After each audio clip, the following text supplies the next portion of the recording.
Hola, mi nombre es Erika Dayana Ortiz Buelva, soy estudiante de la especialización Neuropsicología Educativa de la Corporación Universitaria Iberoamericana, y hoy le vengo a presentar la actividad 1, la percepción. ¿Qué es la percepción?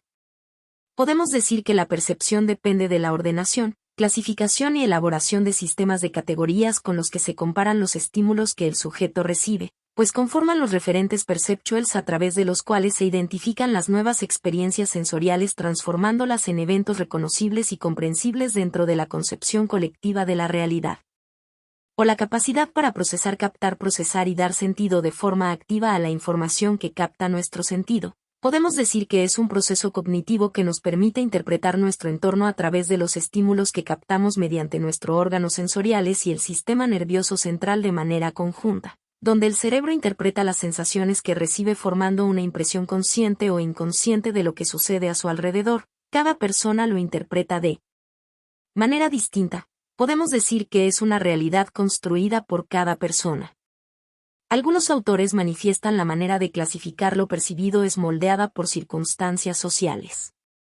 La cultura de pertenencia, el grupo en el que se está inserto en la sociedad, la clase social a la que se pertenece, influyen sobre las formas como es concebida la realidad, las cuales son aprendidas y reproducidas por los sujetos sociales. Por consiguiente, la percepción pone de manifiesto el orden y la significación que la sociedad asigna al ambiente. Marco teórico, diferentes autores. Según el autor, Allport, 1974, es algo que comprende tanto la captación de las complejas circunstancias ambientales como la de cada uno de los objetos. Según González, 1988, ha puesto de manifiesto, más allá de toda duda razonable, la existencia de procesos psíquicos inconscientes, donde estímulos externos de los que el sujeto carece de conocimiento pueden afectar su conducta observable. ¿Qué es la transducción?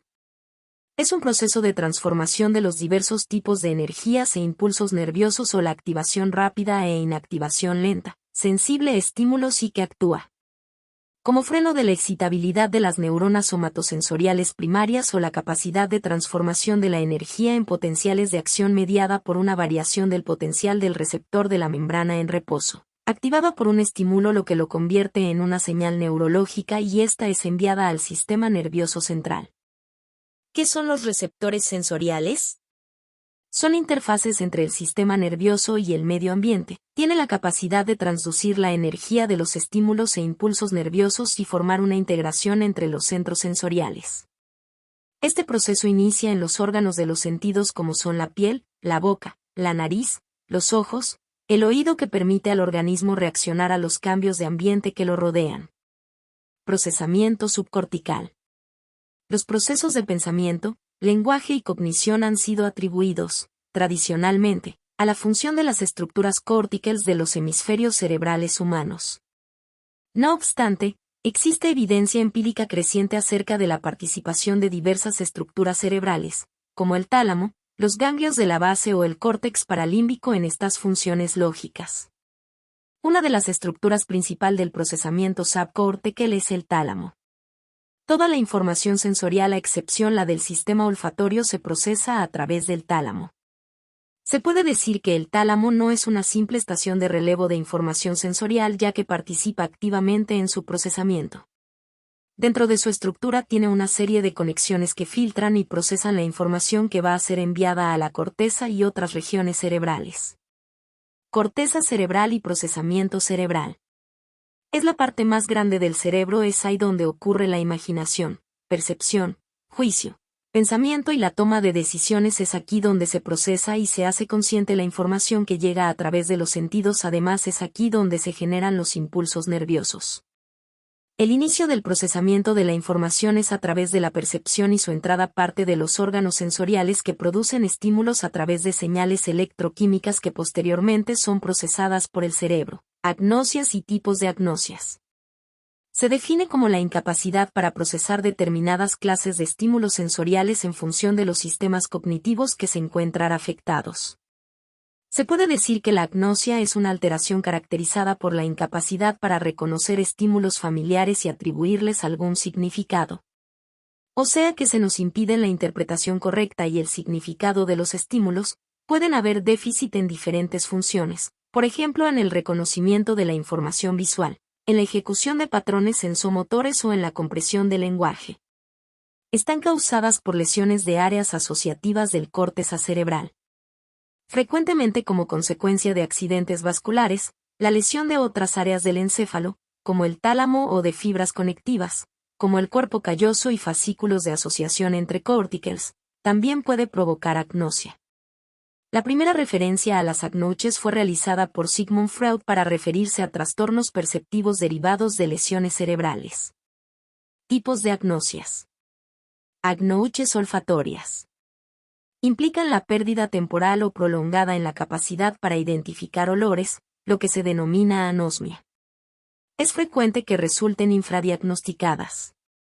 Hiposmia, déficit parcial de la capacidad para reconocer olores. Anosmia selectiva, a determinadas sustancias u olores.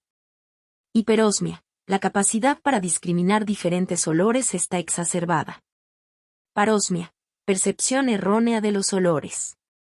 Suele producirse en algunos tumores cerebrales. Cacosmia, sensación permanente de mal olor. La agnosia espacial se refiere a la incapacidad para reconocer y utilizar información de naturaleza espacial secundaria a una lesión cerebral. Este tipo de agnosia se describe como una imposibilidad perceptual para reconocer e integrar información espacial sin que exista una alteración sensorial primaria que la justifique. Agnosias visuales perceptivas. Es un déficit en el reconocimiento de objetos a través de la vista sin que haya un problema con el órgano sensorial. Este tipo de agnoches se dividen en dos como lo menciona el autor Lisa Ware 1890 fue uno de los primeros en explorar la agnosia visual y sugirió que la agnosia visual podía dividirse en dos formas básicas, la perceptiva y asociativa. En el caso perceptivo, el paciente no consigue identificar un objeto porque es incapaz de formar una representación estable o percepto. En el caso asociativo, hay un percepto normal, pero no hay ninguna capacidad para atribuir identidad, es una percepción desprovista de su significado. Tuber, 1968. La prosopagnosia. Es un síndrome neuropsicológico caracterizado por un defecto selectivo en el procesamiento de caras. El mismo puede resultar de un daño cerebral, prosopagnosia adquirida, o puede aparecer desde la infancia en ausencia de una lesión cerebral, prosopagnosia congénita o del desarrollo. La prosopagnosia es un trastorno que se refiere al déficit específico en el reconocimiento de la identidad a partir del rostro. El término procede de las raíces griegas prosop, que significa rostro, y gnosis, que significa reconocimiento. Fue Bodamer, 1947, quien por primera vez definió el término como la disrupción selectiva de la percepción de caras, que incluye tanto la cara de uno mismo como la de los otros, las cuales eran vistas pero no reconocidas como caras pertinentes a un propietario particular. Agnosias auditivas. La agnosia auditiva se considera un déficit en la identificación de sonidos, que no es originado por sordera. Cope, Baguli y Griffiths, 2015. La agnosia auditiva se caracteriza por producir alteraciones en la percepción y barra diagonal o en el reconocimiento acústico, en donde su origen no se debe a raíz de una pérdida auditiva o a déficits cognitivos, así como tampoco a daño bilateral en el córtex auditivo primario, lesión que produce la entidad conocida como sordera cortical, que se caracteriza por generar una pérdida total de la percepción auditiva. Táctiles o somatosensoriales. La agnosia táctil se puede definir como una incapacidad para identificar objetos a través del tacto. Tipos de agnoches somatosensoriales. Más allá de la clasificación de Wernicke, existen diferentes variantes de las agnoches somatosensoriales. Así, encontramos agnosia táctil, impide reconocer objetos mediante el tacto estando preservadas las áreas primarias del cerebro. Barognosia, es la incapacidad para estimar el peso de un objeto por afectaciones en áreas parietales de asociación. Autotopagnosia, impide localizar y orientar las diferentes partes del cuerpo bajo órdenes o mediante imitación. Agnosia digital, pérdida de capacidad para reconocer, identificar, seleccionar y orientar los dedos de la mano. Agnosia espacial, es la incapacidad para reconocer lugares familiares o para orientarse en el espacio. Agnosias somáticas. Sirigu, Grafman, Bressler y Sunderland 1991 señalan 4 sistemas diferentes en el procesamiento de las diferentes partes del cuerpo. 1. Un primer nivel, que contienen las representaciones léxicas y semánticas relacionadas con el cuerpo. Un segundo nivel compuesto por las representaciones visoespaciales específicas de las diferentes categorías del propio cuerpo y de los cuerpos en general. Procesamiento de las propiedades estructurales que definen el cuerpo humano y posición de cada parte del cuerpo así como sus límites. Gustativa. Pueden afectarse el umbral de percepción o la discriminación de los sabores básicos. Se presenta en lesiones insulares izquierdas. Entre otras. Gracias por la atención prestada.